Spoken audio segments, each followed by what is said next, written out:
Как я случайно устранил еще один неприятный скрип у себя в салоне в Audi A6 C5. Иногда в холодное время года при трогании с первой передачи в машине раздавался неприятный скрип, какой-то скрежет. Мне почему-то казалось, что это дело в бампере либо в локерах, они где-то трутся о кузов.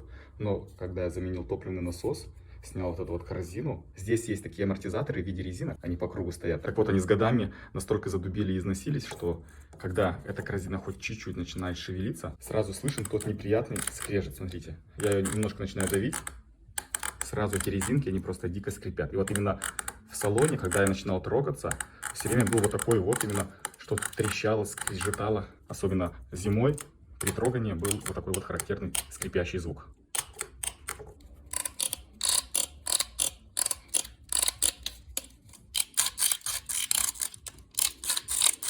Так что смотрите не только детали кузова и элементы подвески, но и топливный насос.